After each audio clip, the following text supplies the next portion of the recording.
Understandably so. I am very excited to cast this game for you today as we have a Cuman Ram Rush, a new updated Cuman Ram Rush 1v1 video for you by none other than Thunder Nerd. Have fun, good luck. Thanks, you two. Now, there is some friendly banter going on at the beginning, and I want to discuss that before we get into Thunder Nerd's strategy over here. You got the DLC? Nice.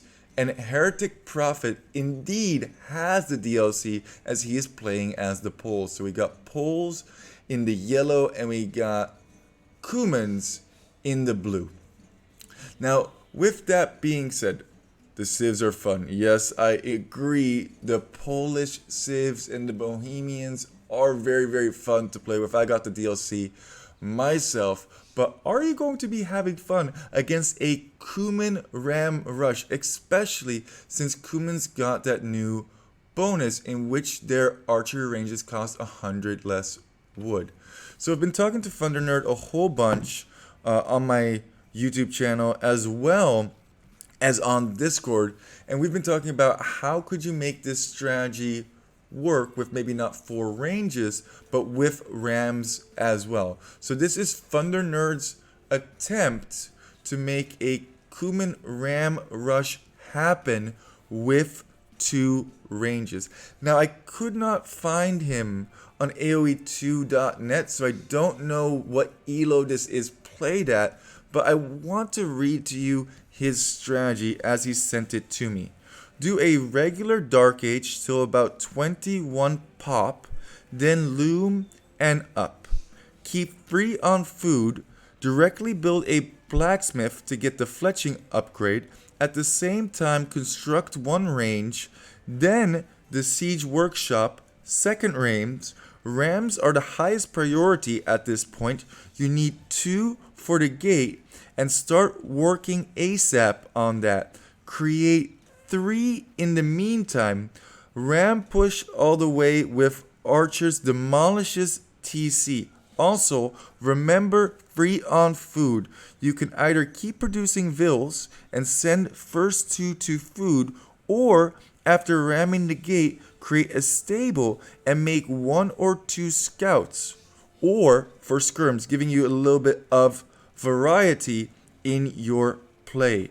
Make sure to scout your opponent as well. Oh, as a villager bites the dirt over here. That was quite a bad Borlor. And he said that he didn't think that there was very much of a counter possible against this. I also think at lower elos there might not be as much of a counter against this, as people are not very used to aggression. I always tell people, go for aggression, especially at lower elos, and you will win so many more of your games. Okay, so now he is up to feudal. He has that 21 pop. He still has a scout remaining, constructing the barracks so that he can construct those cheaper archery ranges. And let's see if he sends villagers forward, or around what time he sends villagers forward. He sends them now. He sends 2 forward, and there indeed is the range. Where is the blacksmith here? You told me you got the blacksmith right away with fletching.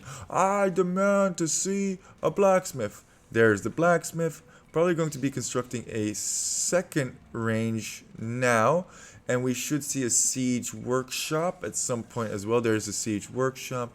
Let's see if he actually waits for the 2 rams. Now, obviously, a strategy is always changing and always adapting, and this is probably just the first iteration. I would actually really like to try this strategy myself and see if I can get a ram rush to work on a 1v1. I was running into a lot of problems in 1v1 ram rushes because I didn't have military units behind it, but with the Cuman ram rush, it's kind of feeling like it's more and more feasible. Does it not?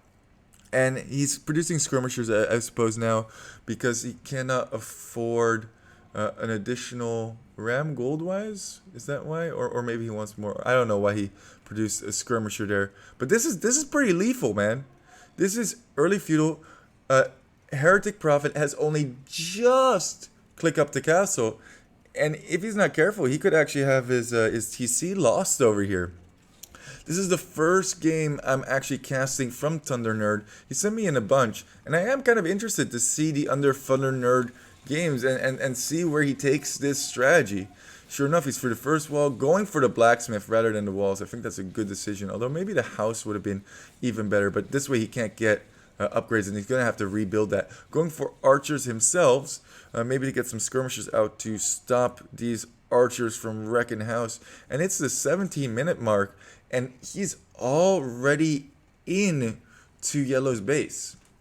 Oh, Siege Workshop could be huge here for yellow. If he can produce 1 or 2 mangoes, could absolutely halt this push in its tracks. Poles also really cool with their Volwalk, getting that food immediately. Very good eco bonus for them there. Oh, but the amount of kills here is brutal. He also needs to ungarrison to try and snipe some of these, and he needs to get a mango out as soon as he possibly can. I think this is where the scouts would actually be really useful, but yellow's eco is an absolute shambles. He's freaking out. Do I construct? Oh no! Oh, and run! Oh no! We needed a mango. He has a mango now. It's gonna come out at one point. Could actually get some really big shots in on these archers if Thunder Nerd is not careful.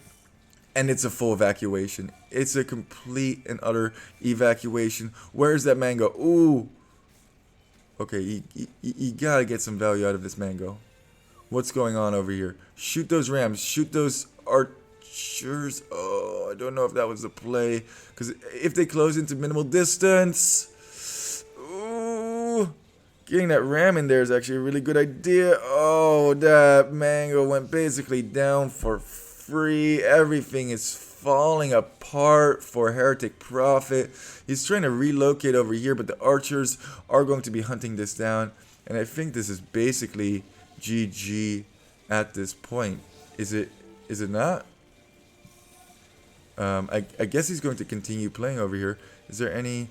Oh, yeah, okay, I mean, he is castle, so knights actually will wreck this if you don't have a huge ball of archers. Still 2 range producing over here. This could actually get interesting if yellow could get a large number of knights out, but the eco is so bad for yellow at this point. Only has 11 villagers against 30 villagers from Thunder Nerd. It's not as all in as the quadruple archery range rush. And I quite like it. I mean, this might not work at every single elo, but I definitely want to give this a try. I wonder if you could perfect it in some way. And look at how many archers there are. Absolutely murking these knights. They don't have defense upgrades. These guys have fletching over here. Would be cool if he could at some point go Castle Age. Might actually be in the future at some point. Ooh, definitely don't want to walk underneath the TC garrison yet. But now the rams are here. Choo choo. Choo choo. Oh, don't lose all these archers for free, please. And this should probably be GG, right? 11 villagers. Come on. This is game over at this point. Yeah.